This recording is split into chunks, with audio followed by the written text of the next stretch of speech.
I agree. If it ain't broke, don't fix it. Yeah. And for Yangon Galacticos, that's been, I think, their core identity throughout MSL Myanmar. Entire season, in the regular season, when we were seeing fighters up to now. And one of the doubts that I had for Yangon Galacticos is very similar to one that I had for TL, is that Han is such a good utility jungle that we might be seeing more of the utility jungles instead of it.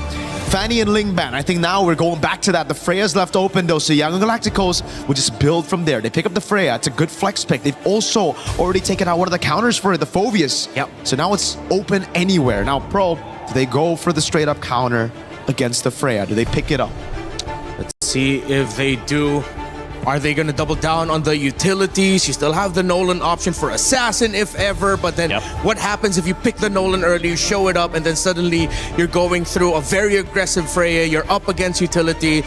Things like Akai might still be available, but a Valentina as an option for these two would be great. And Pro continues now to actually look at the drafts of Yangon and taking away some comforts. They've taken away comforts from their roam and mid. The mid laner for Yangon has only played 2 heroes this tournament, Gord and Eudora. Exactly. Massive pivot for Pro. We're talking about doubling down in the meta game. They might still do that with the Nolan Red 3, but before they do that, they steal away. They deny some of these big picks for Yangon Galacticos. Han, game 1, beat Pro with a Fredrin Gord. They take away the Guinevere, anticipating the Fredrin Red 3 from Pro with the Juicin in mid. And the Cho is also a hero that they've won a game with. They're 1-0 on a Cho. And going back to what's worked, I mean, you come up with a game plan. This looked good for us. You take something away. I like this draft already. As much as you want to try and escape from utilities and junglers in the meta, sometimes you can just take away a few and suddenly you're back to a few months ago.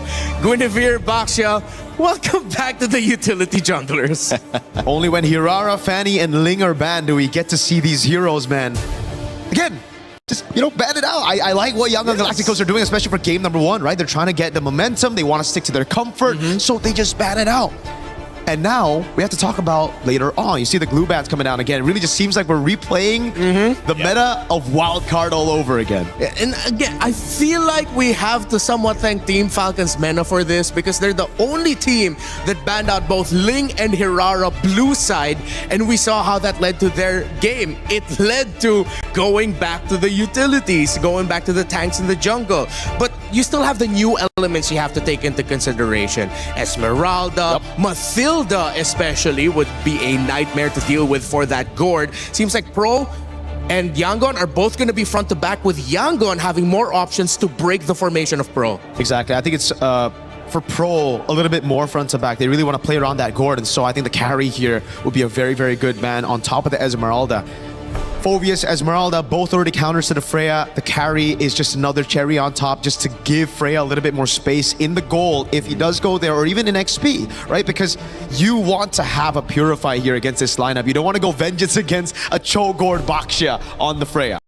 Oh, but they banned the Sora. They take away the Sora as an option. I believe that is... Oh yeah, that's one of the notes that I have here for Pro. Watch out for their Sora in the EXP lane. So they pick up the Moskov. Our hunch is right. It is very front to back for Pro. Yangon has enough options for dive, and they say, why not more? Let's pick up the Claude. And I think a very solid roamer with Revitalize might be good here. The Beleric is still up for grabs, though I'm not a big fan of it, knowing how much poke there is on Pro. Yeah. Especially with the Cho, early prio as well. So we might just be seeing... It's Gatotable, if you think about it. It is Gatotable, Why not but the Gord, I don't know. We'll see. We'll see here. Claude also a character that Yangon have won with and Pro Esports have lost with, so they don't actually really care too much that the Claude is there, but it is that dive that's going to pressure the Gord. How can they deal with this? Keep that front to back you were talking about, Mirko. What pick works well to help? Carmilla! Wow. I mean, if we're talking punishing front to backs, punishing team comps that rely on sticking together, that's a pretty good pick. Theoretically, just looking at everything on paper, I love what Yangon Galacticos have drafted here. So much AoE as well. So much AoE that Carmilla is going to give a lot of headaches for Pro if ever they cannot get good momentum to start with, because if things are even and Yangon can play a normal team fight to Pro Esports front to back, then Yangon will continuously tear through them. And technically, we were talking about Blink already, right? Earlier on, how did they win, dominate MSL Myanmar? It was through Blink getting his picks, random picks, cheesy picks. it was the Hellcurt. It was more damage oriented, but now we get to see a little bit more of whatever Carmilla is right now. Yeah. She has a lot of damage just putting it down there. Curse of Blood for the rest of the team. But now for Pro, it's just doubling down on early game Snowball, trying to contest those neutral objectives, kind of dictating the pace of those early neutral objectives. Early stun, maybe level 4 ult from Gord could get a pick. Pressure from Cho and Yu Zhang rounds it out. How do you feel about it, Renmark? Oh, sorry, I'm Felix loves the Yu Zhang. Has been one of his best picks historically. Plus, Claude needs to watch out for that Petrify. A lot of execution, little things you gotta watch out for in the early to mid game, especially for Yangon, because that's their window. If they get to succeed in their window, they're gonna steamroll right through. Well, they've got the draft, but again, I ask this question, will it be a rerun or a remake? Will we see the same result in YG push through? Will Pro Esports find the solution? The final pick, Yu Zhang. We'll see how much of an impact it has as we get this set underway. It's going to be Naisu on the cast alongside Leo. Welcome back, buddy. And here we go. We waited a couple days leading into the knockouts, and now it's finally here. This is the best part of the tournament, and we get to see what adjustments have been made for our team. Starting off with Yangon Galacticos and Pro Esports. Leo, welcome back. We missed you, man. We're jumping into this one. Mingalaba and Homoy Mao to all of the Cambodian and Burmese fans watching. This is a best of 5, and the action starts now. Neither side, I'd say, has clear mid-prio, because early on, you see a Carmilla, you think it's safe, and then you stay there maybe 2 seconds longer, and then she deals a lot of damage next thing you know. You're just cursed. You know, that Curse of Blood, that ultimate that Carmilla has is what could make this so deadly. Again, fighting around what they have with this composition, even when you look at the emblems that they're running, there is a good fight potential for just Yangon Galacticos to play off Blink. In the gold lane, you see that both are just jockeying for position. Sanji and Kozin looking for that quick rotation out. Quick duel, both at less than half health right now. Sanji has the level up, BMI back. This is such a odd thing too, and I know the panel shared the sentiments. Same thing. Hold on, bottom lane. Ying rocking the Purify, dueling against 2, you were saying. Okay.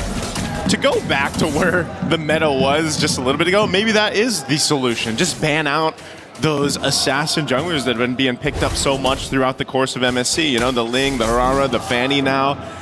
And I'm wondering if that'll be the case, just because, again, it's the nature of the best of 5. You've got some variations you can go through, especially Game 1 and Game 2, depending how this series goes. But, so what you can expect is a little bit of a slower paced game because of the nature of the junglers that are in play here. You know, the fact that it's Guinevere. Oh, hold on, Han?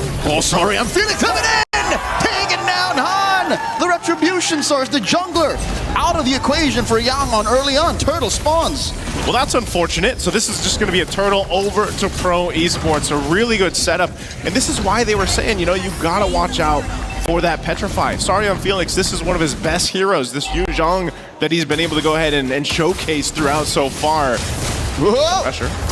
PPP coming in, does not force the issue. They do get the Purify on Sanji. They pop that. Pop that Purify, man. But again, you don't want to let this Yu Zhang scale up an advantage in the lane matchup alone, and that's why, oh, here's a setup. Han finds the Requiem. Kaizen looking to take him down, gives the kill over to the jungler. Han finds his redemption. Now they pressure Coily. Coily will be able to secure the orange. Rolling away. All right, he gets one back. That's fine, evens things out. Han, again, on this Guinevere, so important to go ahead and either lead that charge, you give space to your Claude or Sanji to farm up, get to where he needs to be, get that power spike on the trinity of items, but right now, this is the course. Play around Han, set up potential, eventually the beacon is there as well. A minute prior to the second turtle, I think Yangon Galacticos have already undone the early damage Sword and Felix dealt. We're back to 50-50, this is neutral, and it's a matter of how fast Ying can make it to that gold lane, and now they find Sa! That soft little gore, the choke down on the Coily, holding on to that Puissance, does not get pressured to press it down, holding it for the 30-second turtle coming up. Too unfortunate. You can't really flicker, you know, in time, I guess, with Sa there on the gore, just because of how quick that setup with the spatial migration happens. So Yangon Galacticos doing a really good job just finding these little moments across the map. You can see, though, how quickly they're actually rotating across the map, and that's why now, if you're Pro Esports, having this Cho in the hands of PP here, he's got to be able to go ahead and land that kick, land that setup, you know, and then capitalize on it. Skypiercer's picked up for Saw now, too, on this court, so if he's able to get stacks, he's a big threat with that Mr. Gush. Pro Esports not going to take this lying down despite the early pickoff. Yangon Galacticos up by a significant 500 gold. Jockeying for position. PPP getting pressured by Kaize. Purifies all off of cooldown on Yangon. Ying and Blink just pressuring the turtle.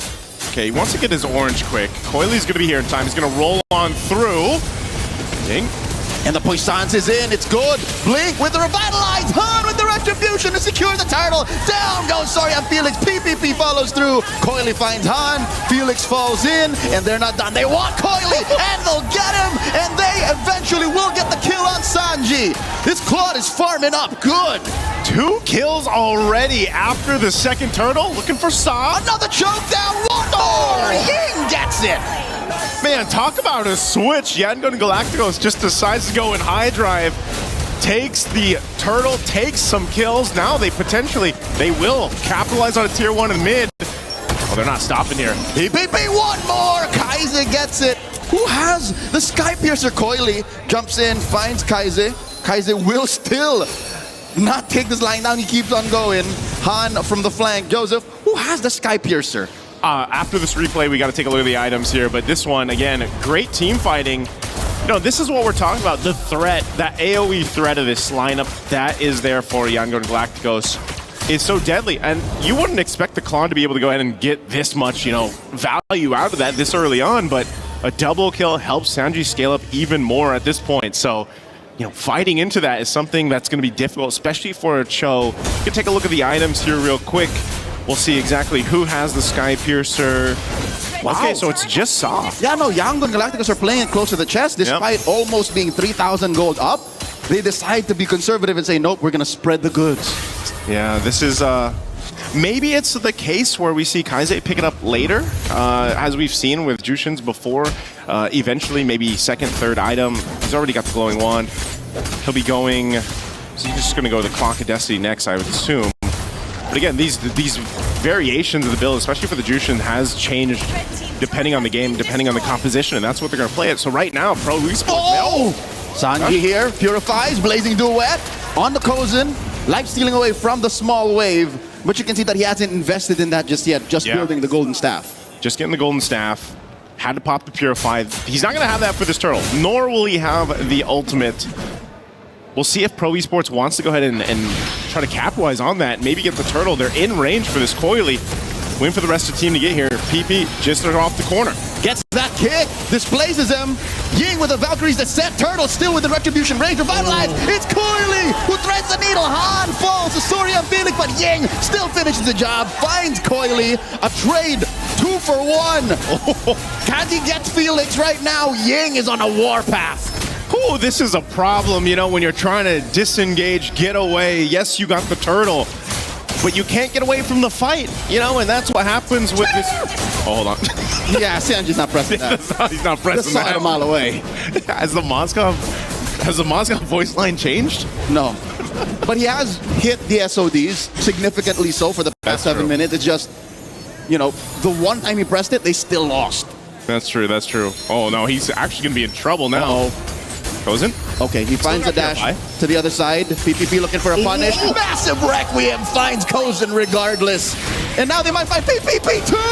Another one! Goes over to Yangon. A snare set by the Burmese. This is what I was talking about, Leo. Like when you're trying to get away from the fight, when you're trying to disengage, it's that much more difficult because you have that ability to be dragged back to the opposing team because of the Jushin. And then on top of it, you got Han just having a heyday, jumping in. I mean, this is a composition that can just cut off all your angles because you got a Freya, you got a Guinevere. There's, you know, I feel like even for Blink, it's been kind of low-key what he's been able to do with the Carmilla, but it's all part of the plan. It's a mobile box. Essentially what we've been missing throughout the first week of MSC. The fact that we thought we could win with the Eves, with the more, you know, immobile heroes like Eudora. Yeah. What Yangon Galacticos has through Coach Marvs and MGod is they made a mobile box, Joseph. Wherever Blink is where that box is. And it's a circle.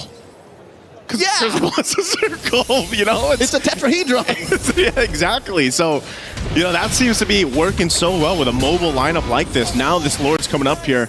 Pro Esports has really struggled, aside from Coily, again, being on this Moksha. We've seen it before, you know, the little drive-bys, but trying to get this retribution. Okay, he's not going to get thrown up in the air with that spatial migration. Right now, Yangon Galacticos has advantage around this Lord. You've got a push down bot from Kozin. Massive fight. Valkyrie's descent, Ying versus 3. Make that 2. SOD thrown out. Han secures it. Will Kozin press it? He's already here. Amongst the fight. Yeah, into the back line. Sanji puts him in half health. Finds one. Make it another. Double kill for this Claude. And that's enough to keep Pro Esports Abe Yangon with 2 kills and a Lord. Man, I can't believe that also Ying was just able to buy so much time on this Freya. You know, when he goes Valkyrie form, that's enough to go ahead and keep a lot of the members of Pro Esports at bay. And then it was a great time to just allow the Claude to come in. Sanji, again, 4-0-3, just having a massive game. This is a much more early than what we're used to for Claude's kind of popping off already, having this many kills, but you can already see it. The follow-through off of the setup is what's working so well. Now, Lord will charge into this mid-turret. PPP finds a kick, serves up 1, but it's not going to be enough as the Lord crashes into the base. Kozin throwing these spears out. Coily in trouble with the Puissance. The damage reduction ain't enough. It's a 1-for-1. Hung up right beneath them is their turret fall, and bottom lane shield goes down too. This is defensive Black Dragon form. Okay, they can use it. Swinging around. Sario and Felix trying to help here. Felix survives but gets choked back and slammed. 3 have fallen to try and defend. They'll take this last turret here. Kozen's still up, Pete. Jumping in with that concealed. Just wants to get them off of this. They don't want this game to end just yet. Can they hold this base defense? They've got to wave down bot. Another Valkyrie's descent. PPP not strong enough to hold out. And there's a Gush trying to kick him out. And there's a massive kick. Yeah! Sanji wants to end it right here, right now. 1 small minion followed by a wave. Yangon Galacticos. An emphatic win, game 1. Such a quick victory here for Yangon Galacticos. Just barely reaching that 11-minute mark. It just feel like they switched the switch to go, man. They went on go very quickly in this one, and it felt like Pro Esports